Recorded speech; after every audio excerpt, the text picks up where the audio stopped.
근데 실수를 하면은 절대 안 돼. 한 번 실수로 문을 닫을 수도 있어. 만약에 내가 진짜 고려대학교를 갔다고 하면 난 이 일을 안 했어. 다시 하라면 이 일은 절대 안 했어. 왜 돼? 할 이유가 없지. 이건 너무 힘든 일인 것 같아. 내가 해보니까.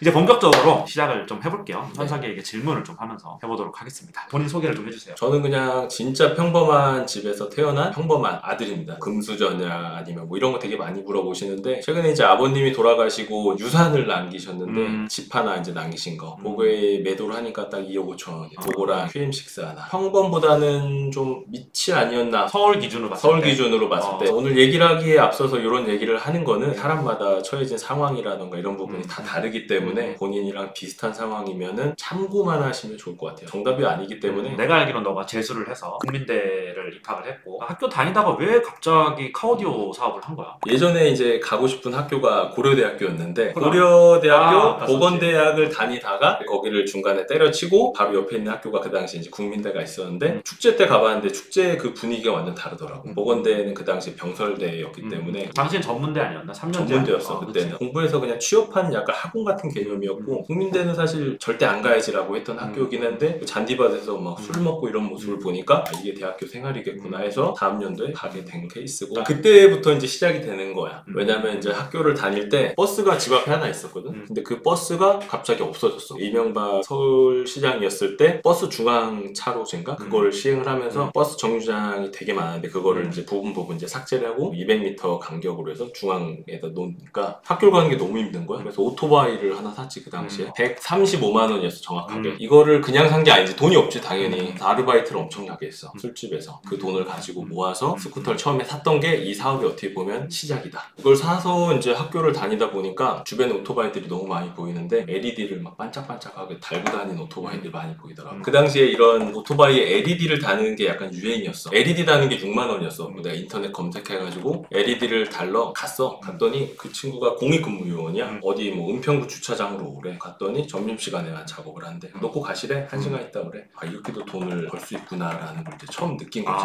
오토바이를 막 타고 다니면서 뭐 머플러도 튜닝하고 카울도 달아보고 지내다가, 그러다가 일본 오토바이들 중에서 이제 빅스쿠터들이 되게 유행하던 시기가 이제 왔는데, 그게 2006년부터 아마 시작된 것 같아. 길가에 뭐 혼다 퓨전, 야마, 막삼 뭐 이런 오토바이들이 모르퍼스라고 있었어. 지나가는데 너무 멋져 보이는 나 거야. 뭔지 알아. 뭔지 알지? 나 오토바이 어릴 때부터 좋아했다. 그러니까 그걸 너무 사고 싶어갖고 이제 그때부터 또 아르바이트를 굉장히 많이 시작을 했어. 술집에서 새벽 한 4, 5시까지 마감을 하면서 일을 했어. 그냥 오토바이에 갑자기 미친 거지. 결국에는 샀어. 스피커 튜닝을 이제 하고 싶었는데 진짜 싼 게 30만원, 35만원. 알바로 해갖고 사기에는 이제 너무 나도 지친 거야. 그래서 인터넷에 스피커를 검색을 하고 레진이라고 하는 그런 걸 사서 직접 이제 주물주물하고 스스로 스피커 튜닝을 하기 시작한 거네. 그치. 스쿠터는 스피커 자리가 없어. 그 자리를 만들어야 돼. 형틀을 만드는 거를 인터넷을 보고 직접 해봤어, 내 거에다가. 전기에 대해서 그 당시에는 모르니까 유튜브를 보고 뜯는 방법, 배선 연결하는 방법들을 이제 보고 따라해서 다음 카페랑 싸이월드 여기에다가 올렸지. 내가 작업한 거 올렸더니 이제 사람들 반응이 되게 막 좋았어. 나도 해달라 이런 문의들이 되게 많아서 너무 재밌으니까 약간 좀 유명해지는 것 같으니까 관종이었던 것 같아. 그때부터. 시간 되는 사람 오면은 내가 달아줄게. 이렇게 한 1년 정도 작업을 해주면서 해당 오토바이 카페에서 되게 유명해졌어. 기부를 한 거죠. 그리고 나는 싸이월드랑 이제 다음 카페 여기에다가 작업기들을 포트폴리오를 올린 거지. 작업이 되게 많이 들어오면서 대학교 3, 4학년쯤 되니까 돈을 줄 테니까 해달라는 문의들이 있어서 처음에는 뭐 탕수육 같은 거 하나 먹고 해주기도 하고 2, 3만 원 받고 해주기도 하고, 그게 어떻게 보면 처음 시작이었던 것 같아. 내가 최근에 찍은 컨텐츠 중에 취미가 돈이 되는 법, 취미가 부업이 되는 법에 대해서 컨텐츠 찍은 게 있고 되게 비슷한 프로세스인 것 같은데, 좋아해서 내가 뭔가를 게재하기 시작하고 유명세를 얻고 사람들이 부탁을 하기 시작하고 이게 돈이 되겠네라고 하는 동물적인 감각으로 캐치해내고 그걸 업으로 만든 거잖아. 첫 시작은 경력이라 그러잖아. 이거를 취미가 이제 업이 되어 갔던 과정인데, 그럼 이 성장 과정은 어떤지, 이 업을 평생 하면서 그도 나름의 부를 읽어왔잖아. 취미가 어느 정도 업이 되는 거는 누구나 할 수 있어. 여기서부터 이제 스케일업이라는 과정, 성장이라는 과정, 이게 중요한 거지. 제가 이제 처음에 했던 거는 자동차 쪽 오디오가 아니라 바이크 쪽 오디오, 도색이나 튜닝 이런 쪽을 처음에 시작을 했었고, 그렇게 하다가 스피커를 구해야 되는데 이베이에서 구해야 되는데 이제 어느 순간 배송이나 이런 게 안 되는 시기가 있었어 그 당시에. 그래서 그래서 이거를 총판으로 하는 업체가 또 있더라고. 그 업체를 찾아가서 이걸 또 샀는데 이제 그 업체 사장님이 이러더라고. 왜 이렇게 스피커 이걸 많이 사가냐 이러는 거야. 사람들한테 그냥 탕수육 얻어먹고 달아주기도 하고 그러고 있다. 그랬더니 혹시 네가 토돌이 아니냐? 맞다고 했더니 막 욕을 하는 거야. 아 씨발 뭐 이러면서 왜 그렇게 해갖고 시장을 다 망가뜨리느냐. 그거 원래 3, 40, 뭐 50 이렇게 받고 하는 건데 너무 반값에 해버린 거네. 반값도 아니지 뭐. 시장 파괴자가 시장 파괴자지 완전히. 어떻게 보면 그분이랑 해서 이제 처음 아마 시작을 했었던 것 같아. 그분이 작업장을 하나 빌려주고 그 옆에서 작업을 한 거지. 근데 시장 파괴자의 역할을 했는데 이분은 왜 너랑 같이 하게 된 거야? 아무래도 이제 내가 그 인터넷상에서 인지도가 되게 많아졌고 나한테 그냥 하러 오는 사람들이 많으니 금액을 올라가면서 실제 마진의 반을 그분을 줬어. 원가도 사실 내가 이베이에 사는 것보다 싸게 구할 수 있었고 재고 부담을 그쪽에서 하고 있었으니까. 서로 윈윈했던 거네.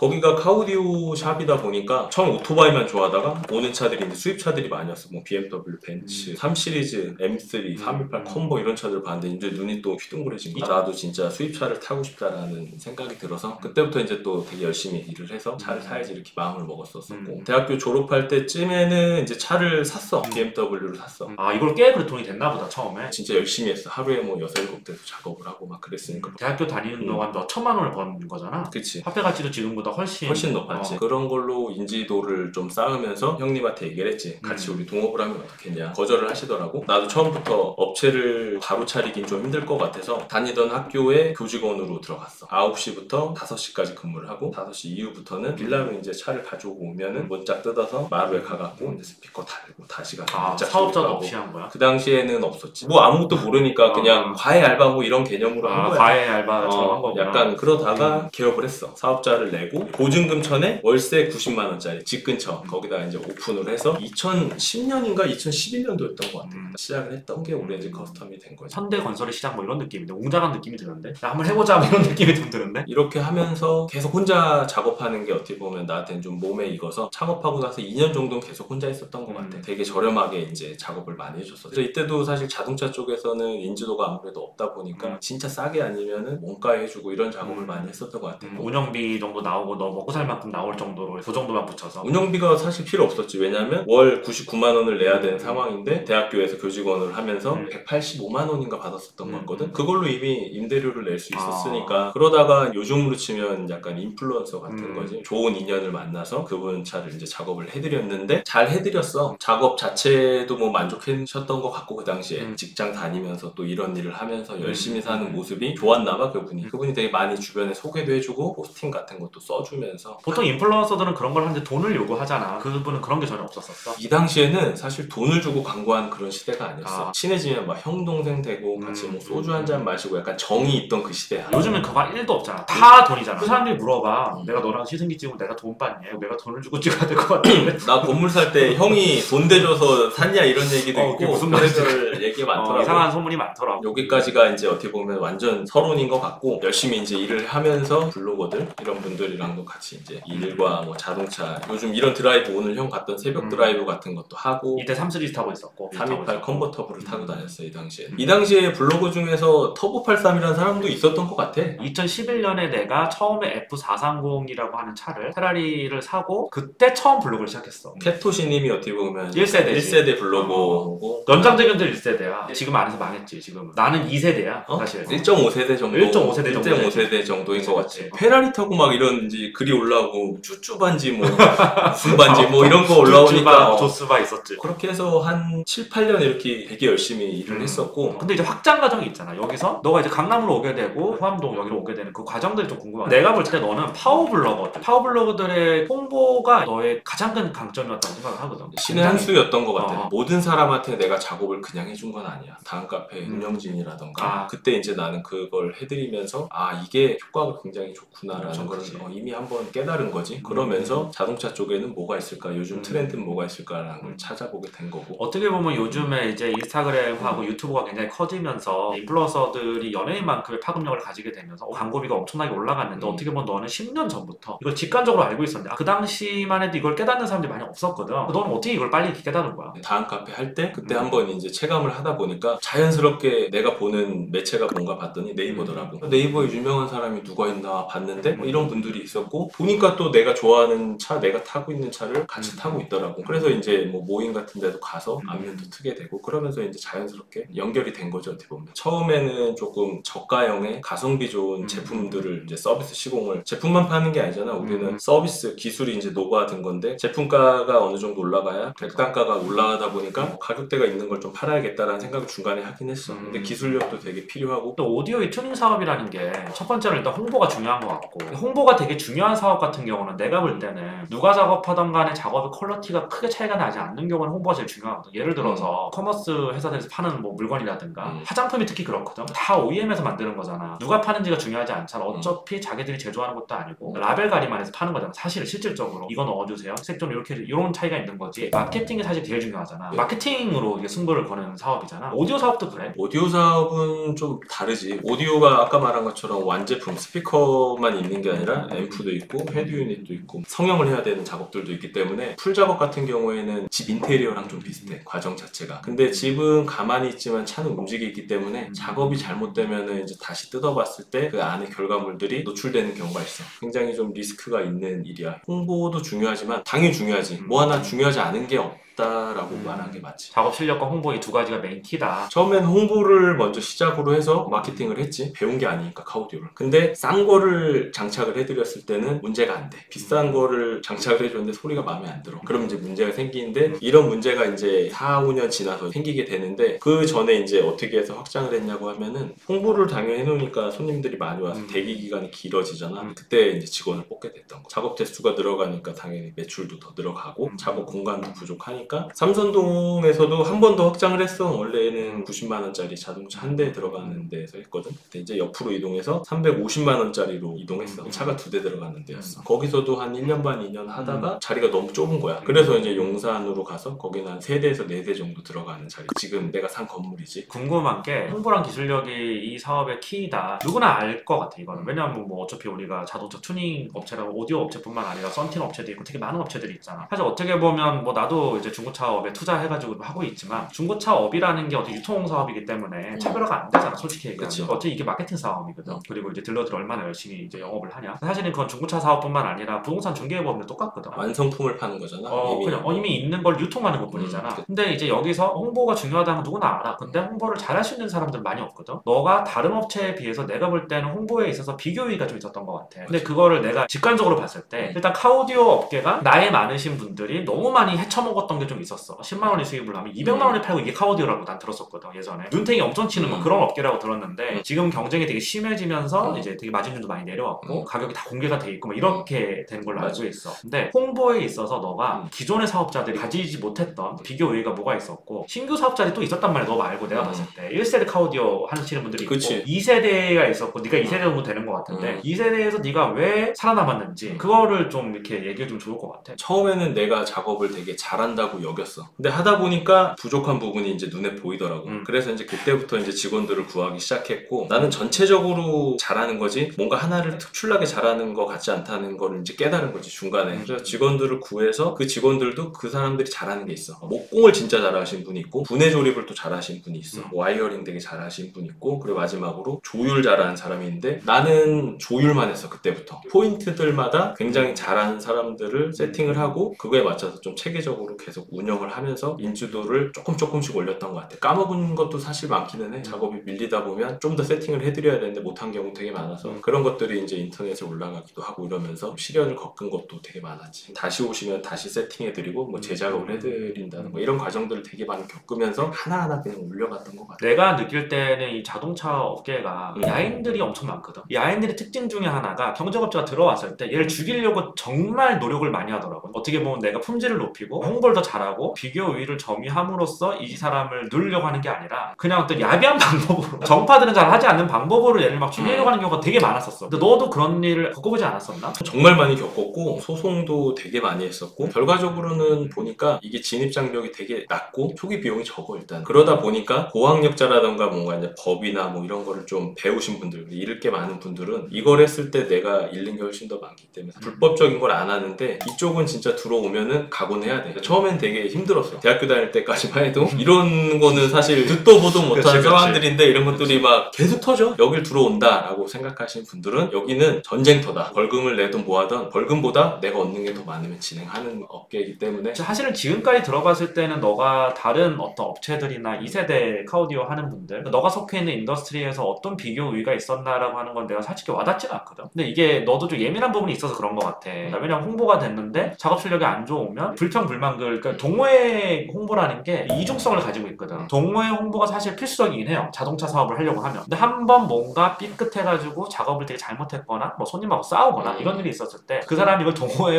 공격하기 시작하면 오히려 엄청난 반대급부로 때려 맞는 경우가 있거든요. 없어진 업체들이 되게 많고 사실 작업이라고 하는 거는 정말 잘해야 되는 것도 맞는데 정말 잘못해서도 안 돼. 업체들이 없어지는 이유들이 진짜 많은데 그 중에 하나가 차가 비싸잖아. 작업을 잘못해서 불이 난다던가. 그때 이거를 어떻게 잘 현명하게 대처하느냐가 되게 너 같은 경우는 그러면 확장 과정에서 이런 비교들이 있었고 뭐 이제 소송도 했고 너가 구체적으로 얘기 안 해준 이 자동차 업계 야인들, 사실 자동차 업계에서 사업하시는 분들 야인들이 진짜 많아. 내가 너무 잘 알지. 너무 야인들이 많고 어쨌든 너는 뭐 꿋꿋하게 와가지고 확장을 했어. 확장을 해서 용산에 있는 오렌지 커스텀을 세우고 그리고 강남에도 한번 세웠었잖아. 근데 여기서 너가 오디오 작업을 한 게 아니라 다른 작업도 많이 세차도 하고. 강남 오렌지 커스텀의 시초가 일단은 내가 되게 자주 다니던 매장이었어. 여기가 디테일링 게러지 앤드 노년 솔라가드라고 하는 썬팅 겸 이제 디테일링을 하는 샵이었어. 인수한 거야? 사실상 한 3분 정도가 같이 운영을 하시는 그런 이제 업체였는데 내가 여기를 이제 자주 이용하다 보니까 나도 신차를 많이 사야 되거든. 왜냐면 차 나오면 홍보해야 되고 데모로 만들어서 오디오나 이런 거 해서 데모를 쓰니까 자주 가는데 여기 바쁘더라고. 인수 얼마 했어? 그 당시에 권리금까지 줘서 꽤 많이 썼던 것 같아. 한 3, 4억 정도 쓰고 들어갔던 것 같아. 하여튼 중간에 뭐 많은 일들이 있었는데 결국에는 사실상 강남 오렌지 커스텀은 2020년도에 드러난 거지. 오디오보다는 윈도우 틴팅이라던가 틴팅하고 내외장 관리 이런 쪽으로 이제 특화를 해서 내가 안 가도 운영이 되는 그런 이제 사업을 이제 좀 만들어 본 거지. 근데 왜 접은 거야? 올 초에 이제 아버님 돌아가신 거 첫 번째 나도 죽을 수 있게 됐구나라고 하는 인생이 좀 유한하다라는 걸 이제 깨달은 게 처음이고 나도 좀 몸이 아프더라고. 자동차 이쪽 일이 관절이 난 다 나갔거든. 난 쪼그라지 못해. 무릎, 어깨, 뭐 팔목 이런데 나도 다 나갔어. 맨날 쪼그라앉아서 하니까 버티질 못해. 두 번째 이유는 어디서부터 어떻게 시작해야 내가 좀 행복하게 살 수 있을까라는 생각을 해봤는데 그래서 그냥 내가 내린 결론은 일을 적게 하자. 벌 벌더라도 더 벌고 싶지 않았고 이 당시에 그리고 나도 매너리즘에 좀 빠지다 보니까 운영 자체가 아예 안 됐어. 이때 1월 달에 금리가 7점 몇 프로까지 올라갔어. 그래서 그때 이자만 3천만 원 정도 나가. 고정비가 한 1억까지 올라가더라고. 이제 이런저런 막 일 터지니까 멘탈 나가가지고 근데 너 스트레스 엄청 받았었잖아. 그냥 이제 그만하자. 폐업을 할까 막 이런 생각도 많이 들었어. 그래서 그때부터 시작한 게 직원 먼저 줄이고 그리고 나서 사업장을 내놨지. 내놔서 올 6월 달쯤에 권리금 3천만 원. 3, 4억을 투자했는데? 근데 권리금이 그 당시에 내가 3, 4억을 준 건 아니야. 1억 미만이었던 거. 인테리어가 계속 들어갔단 말이야. 보증금도 그 당시에 1억 5천짜리였으니까 더 이상 인생을 조금 이제 일만 하지 않는 삶을 살자. 너 지금도 일만 하잖아. 내가 되게 바보가 뭐냐면 바보였던 게 이렇게 규모를 확 줄이고 직원분들도 확 줄이고 일을 적게 하면은 시간이 많아질 줄 알았다? 근데 사람이 없으니까 내가 해야 되더라고. 그거 바보 같은 거. 이때 느낀 거는 정신적으로 되게 힘들었어. 직원분들이 그때 16명, 17명까지 있었는데 한 분 한 분 다 상담도 해주고 인사평가 이런 걸 다 하다 보니까 술도 진짜 많이 먹어야 되고 내 삶도 없고 가족들의 삶도 없고 아예 삶이 없어. 중간 관리자를 뽑을까도 생각을 해봤지만 그것도 사실 쉽지 않았었고 더 올라갈 수 있는 그 상황에 나름 그냥 합리화라면 깨달음을 얻은 거고 사업가 입장에서 보면 나는 어떻게 보면 포기를 한 거지. 네 번째 질문으로 실패한 사업의 종류에 대해서 이제 좀 물어보려고 했는데 이게 강남 오렌지 커스텀을 실패로 봐야 될지 아닐지 그건 내가 모르겠지만 어려운 뭐 이런 것들은 너가 이제 위에서 다 얘기를 한 것 같아요. 다섯 번째 질문으로 좀 넘어가 보면 일단 네가 이제 관절 나갔어 덜 일해야 되나 막 이러고 있어. 시스템화에 대해서 고민을 할 거 아니야. 제가 보기에는 자영업자들 중에서는 굉장히 돈을 잘 버는 축에 속할 거예요. 건물도 샀잖아. 그리고 또 아파트도 샀고. 근데 이거를 진짜로 시스템화 자영업 수준에서 자동으로 돌린다는 자동까지는 아니더라도 직원들 잘 쓴다든가 잘이 중요해. 오토메이션을 한다든가 이런 어떤 여러 가지 방법을 통해서 시스테미컬하게 사업을 하는 거 이거에 대해서 고민을 안 해봤나. 이래야지 이게 확장이 되거든. 되게 많이 했지. 예전에는 오디오라는 건 진짜 잘 나가는 사람들이 마지막 취미로 하거든. 와인 먹는 놈들하고 똑같지. 근데 이런 분들을 만나다 보니까 2010년도 이때 보니까 도매업 하시는 분들이 좀 많이 오셨었고 그런 분들이랑 얘기하다 보면 나도 좀 이렇게 하면 잘 될 수 있을까라는 생각을 했었는데 최근 들어서 이제 SNS 막 발달하면서 회사를 되게 잘 팔고 엑시트하고 이런 분들을 또 많이 만나다 보니까 나도 그러면 할 수 있을까라는 생각이 생각을 한 번은 했어. 한 번이 아니지 하루에 수십 번씩 했어. 정말 체계화시켜서 회사 자체를 매각해서 정말 떠나는 게 매각이 되냐 안 되냐는 네가 있어도 이 비즈니스가 돌아가냐 안 돌아가냐가 되게 중요하거든. 그치 안 되겠더라고. 아 못하겠다라는 생각을 들어서 하루에 작업 한 대씩 그냥 소소하게 하면서 내 건강 챙기고 그냥 행복하게 살자 이렇게 그냥 마음 바꿨지. 또 갑자기 오늘 라이브를 하는 연서가 뭐랄까 신선 같은 느낌이 들어. 뭔가 다 초탈했고 욕심을 줄이고 행복에 대한 고민을 하고.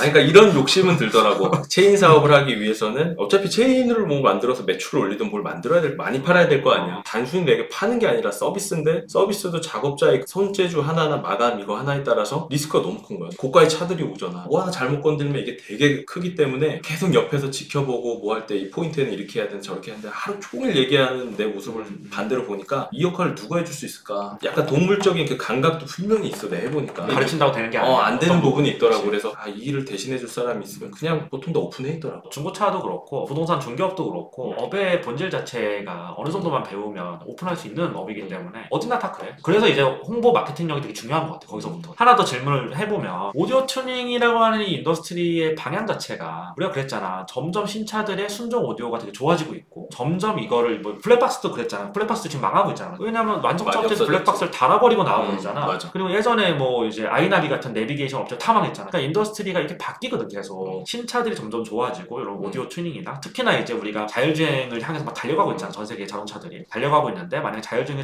가까워질수록 차 안에서 뭔가를 하는 어떤 행위들이 많아질 거고 그렇게 봤을 때 차에서 어떤 모니터로 보는 그래픽이라든가 그에 따라오는 오디오라든가 이게 되게 좋아질 거란 말이야. 그런 거에 대한 두려움 이런 건 없어? 형이 말한 것처럼 계속 꺾일 거고 좀 나뉘어야 돼. 디테일하게 나뉘어야 돼. 내비게이션, 블랙박스 이런 부분들은 사실 잘 되냐 안 되냐 이런 개념인데 오디오는 약간 오감 중에 귀라는 거에 하나거든. 와인처럼 모든 게 되게 절대적인 게 없는 것처럼 상대적이고 뭐가 좋으면 뭐 고음이 좋으면 중저음이 빠진다던가 이게 되게 밸런스가 있으면 그게 오히려 재미가 없는 것처럼 오디오도 그렇거든. 그래서 아무리 제조사들이 잘 만든다고 해도 니즈들은 분명히 나는 생길 거라고 생각을 해. 오디오 쪽은 내 시장이 되게 없어진 건 사실인데 아직까지도 오디오 쪽은 그래도 수요가 계속 있어. 향후 5년 10년까지는 계속 있지 않을까. 옛날처럼 박리담회로 뭔가 이렇게 하는 시장은 아니야 이제는. 그럼 전략을 좀 바꿔야겠네. 조금 더 개인화를 강화한다든가 고가 전략으로 가야겠네. 좀 더 전문적 영역으로 가야 될 것 같고. 너가 테슬라를 되게 좋아하는 이유가 테슬라가 차를 너무 허접하게 만들어서 방음도 필요하고 여러 가지가 필요해서 좋아하는 거잖아. 일단 그것도 있고 테슬라는 일단 딜러가 없어. 딜러가 있으면 딜러가 이제 차를 판매하면서 수당을 받는데 그 수당을 가지고 서비스로 이제 뭐 틴팅이나 뭐 불박, 뭐 하이패스 이런 것들 해주시는데 그걸 해주는 중간 매개가 없으니까 그 수요를 이제 잡기에 굉장히 튜닝샵 사장님들이 그래서 테슬라를 되게 좋아해 사실. 마지막으로 너가 좀 정리를 해주면 이 자동차 쪽 튜닝업의 성패를 가르는 가장 중요한 능력이 있다는 건 뭘까요? 모든 자영업이 그러듯 오너가 작업자이면 좀 좋은 것 같고 매장을 떠나면 안 돼. 그래야 리스크가 굉장히 많이 줄어들기 때문에 이 일을 하고 싶으시면은 차를 좋아하고 그래도 손재주가 좀 있고 통찰력을 좀 가지고 있으신 분이라고 하면은 매장을 오픈하면 되게 좋을 것 같고 매출과 수익의 캡이 씌워져 있는 사업이네. 내가 직접 계속 해야 되는 거. 계속 해야 돼. 그럼에도 불구하고 수익은 잘 하기만 하면 괜찮잖아. 근데 실수를 하면은 절대 안 돼. 한 번 실수로 문을 닫을 수도 있어. 만약에 내가 진짜 고려대학교를 갔다고 하면 난 이 일을 안 했어. 다시 하라면은 이 일은 절대 안 했어. 왜 돼? 할 이유가 없지. 이건 너무 힘든 일인 것 같아. 내가 해보니까. 만약에 너가 평범한 월급쟁이로 살았으면 이 정도의 돈을 못 벌었을 텐데. 월급쟁이 같은 건 안 했을 것 같아. 나는 나를 좀 봤을 때 공부도 그래도 열심히는 했었거든. 근데 나란 사람이 계산은 빠른데 암기가 되게 안 되는 걸 알았어. 그러면서 내가 대학을 좋은데 가기는 힘들겠다라는 생각을 뭐 이렇게 빨리 뭐든지 빨리 포기하냐. 이것도 이렇게 포기하고. 빨리는 아니야. 왜냐면은 공부라는 게 뭐 1, 2개월 하고 끝내는 게 아니잖아. 내가 뭘 잘하는지에 대해서 내가 그리고 뭐가 약한지 어느 나이 때 어떤 걸 했어야 되는데 못한 거 이런 것들을 좀 정리를 하다 보니까 이런 일 그냥 해야 되겠구나 판단이 섰던 것 같아. 취미가 업이 되는 법을 너가 진짜 몸소 실현한 게 아닌가. 너가 좋아했던 일을 잘하다 보니까 사람들이 알아주게 됐고 자동으로 홍보가 됐고 유명해졌고 그 유명세를 이용해서 이 사업을 할 수 있었고 덕력이 있었기 때문에 막 뜯고 막 붙이고 막 하는 걸 좋아했기 때문에 이게 또 이렇게 사업이 이어져 왔고 이게 어떻게 보면 너의 어떤 삶의 근간이 된 거잖아. 이런 생각이 좀 들었어. 내가 예전에 유튜브 라이브 할 때도 이런 얘기를 좀 했었는데 뭘 하더라도 취미 어떤 뭐 책을 읽든 와인을 뭐 먹든 뭘 하든 간에 끝까지 한번 파고 들어가가지고 내가 이제 능력의 부족으로 어쩔 수 없이 더 이상 못 들어가는 영역이 생기더라도 내가 진짜 열정 있게 뭔가를 해보지 않은 사람들 몰입을 한 번도 해보지 않은 사람들은 어떤 일도 잘할 수 없다. 근데 너는 여기 몰입을 한 거잖아. 몰입을 해서 남들보다 더 잘했으니까 유명해진 거겠지? 그리고 여기서 제일 중요한 거 사람이 제일 중요해. 혼자 할 거 아니야. 그리고 혼자 하기도 힘들어. 그죠. 혼자 이건 못할 거. 직원이 제일 중요하고 지금 남아있는 팀원들이 적지만 한 5분 정도 계신데 혹시 이분들이 아니었으면 없었어 오렌지. 근데 그 직원을 부리는 것도 사장의 역할이고 그들에게 동기부여를 급여를 하고 급여를 주고 계속해서 미래를 보여주고 하는 사장의 역할이기 때문에 그게 다 네 능력이야. 그래서 어쨌든 제가 평소에 생각했던 거를 현석이 어떤 일대기를 보면 딱 맞아 떨어지는 것 같고요. 이런 것들을 구체화하면서 이렇게 자영업을 딱 하면서 현석이는 자기 건물도 사고 뭐 집도 사고 어떻게 보면 나이 40에 이 두 가지를 아무것도 부모에게 물려받지 않은 상태에서 해냈다라고 하는 거는 되게 자유선거했다라고 해서 시작점보다는 조금 더 올라갔다. 조금 더 아니고 많이 올라갔어요. 현석아 되게 자랑스럽고요. 정리하자면 그건 것 같아. 취미가 업이 되는 법과 굉장히 맥을 같이 한다. 경력이 있고 정말 열정이 있고 몰입이 있어야 할 수 있다.